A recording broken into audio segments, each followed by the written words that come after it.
warahmatullahi wabarakatuh.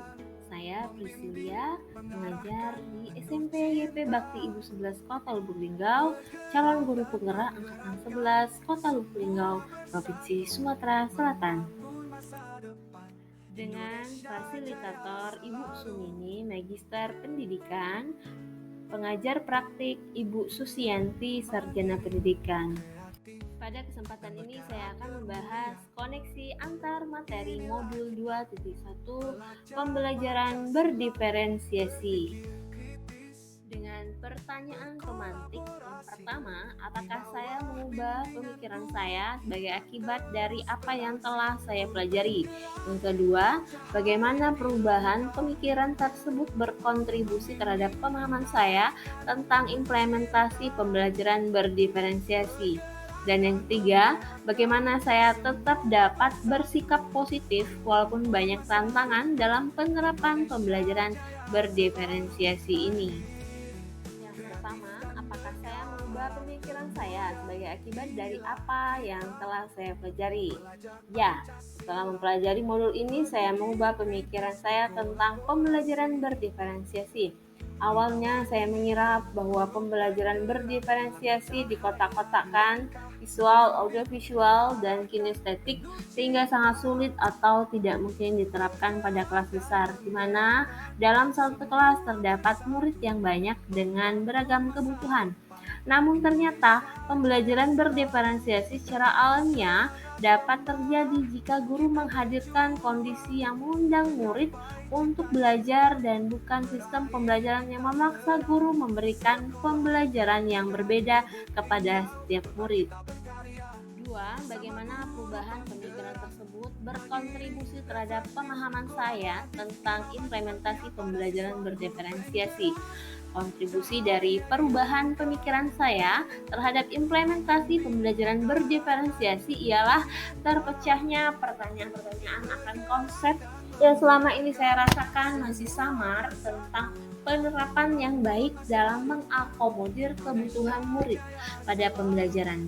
Saya kini lebih mengerti bahwa untuk memenuhi kebutuhan belajar murid tidak harus dengan memberikan pembelajaran yang berbeda untuk setiap murid, bukan juga memberikan asesmen yang berbeda, dan bukan berarti guru mengkotak-kotakkan murid.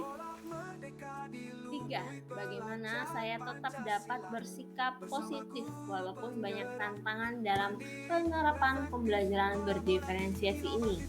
Saya tetap dapat bersikap positif walaupun banyak tantangan dalam penerapan pembelajaran berdiferensiasi dengan cara yang pertama, terus belajar dan mencari referensi terkait teknik dan strategi pembelajaran berdiferensiasi yang efektif untuk saya terapkan di kelas. Kemudian berkolaborasi dengan rekan sejawat dalam merencanakan pembelajaran berdiferensiasi. Kemudian selanjutnya berkoordinasi dengan guru yang telah berhasil melakukan praktik-praktik baik pembelajaran berdiferensiasi. Dan yang keempat, melakukan literasi terhadap pembelajaran berdiferensiasi. Refleksi, buatlah kesimpulan tentang apa yang dimaksud dengan pembelajaran berdiferensiasi dan bagaimana hal ini dapat dilakukan di kelas. Yang kedua, bagaimana pembelajaran berdiferensiasi dapat memenuhi kebutuhan belajar murid dan membantu mencapai hasil belajar yang optimal.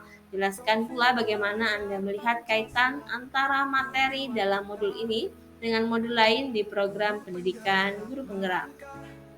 Dan yang ketiga, buatlah kesimpulan yang Anda buat tersebut dengan menggunakan media yang dapat Anda pilih sendiri. Pembelajaran berdiferensiasi adalah sebuah filosofi cara berpikir tentang belajar mengajar, di mana proses pembelajaran di kelas yang mengakomodir pemenuhan kebutuhan belajar individu setiap siswa yang mempunyai karakter dan kebutuhan yang berbeda, sehingga tidak bisa diberi perlakuan yang sama antara satu dengan yang lainnya.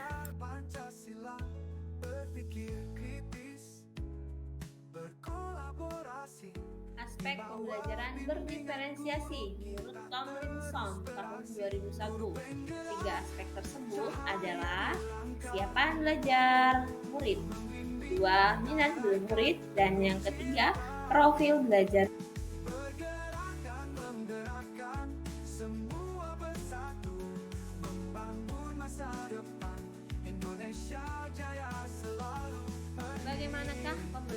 berdiferensiasi dapat diterapkan guru di kelas, yaitu dengan memahami tujuan pembelajaran dengan jelas, menciptakan lingkungan belajar yang mengundang murid untuk belajar, kemudian mengetahui dan merespon kebutuhan belajar murid dengan benar, kemudian melakukan manajemen kelas yang efektif dan melakukan penilaian secara berkelanjutan.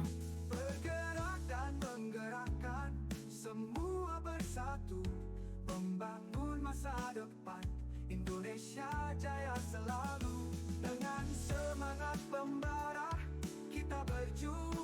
Bagaimana pembelajaran berdiferensiasi dapat memenuhi kebutuhan belajar murid dan membantu mencapai hasil belajar yang optimal? Menurut Bayumi dan kawan-kawan, tahun 2021, prinsip-prinsip pembelajaran berdiferensiasi adalah sebagai berikut. Yang pertama, asesmen yang berkesinambungan dalam pembelajaran. Dan yang kedua, guru menjamin proses pembelajaran yang mengakui keberadaan semua siswa. Dan yang ketiga, pengelompokan siswa secara fleksibel, yaitu guru merancang pembelajaran yang memungkinkan semua siswa bekerja sama dengan berbagai teman sebaya pada waktu tertentu. Selanjutnya, adanya kolaborasi dan koordinasi yang terus-menerus antara guru kelas dan guru bidang studi.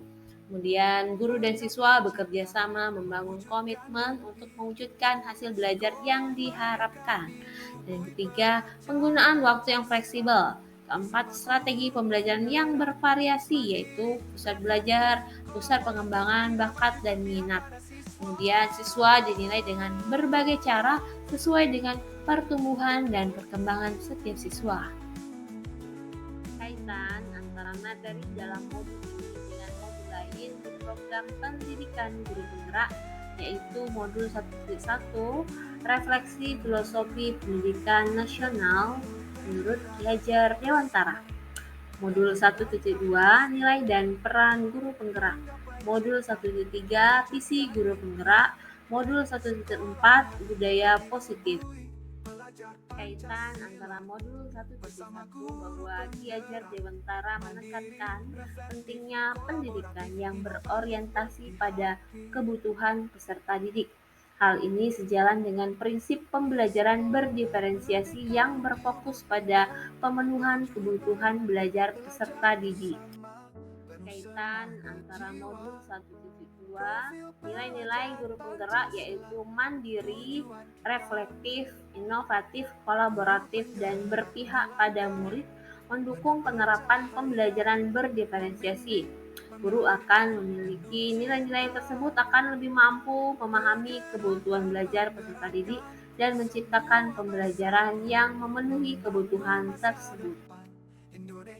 Kaitan antara modul 1.3 bahwa visi guru penggerak mewujudkan pembelajaran yang berpihak pada murid dan menciptakan perubahan positif di sekolah.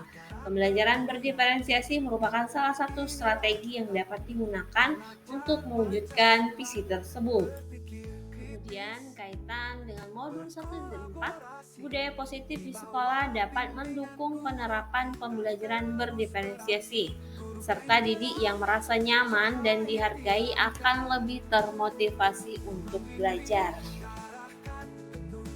Demikianlah pemaparan koneksi antar materi modul 2.1. Mari kita sama-sama merefleksikan diri. Wassalamualaikum warahmatullahi wabarakatuh.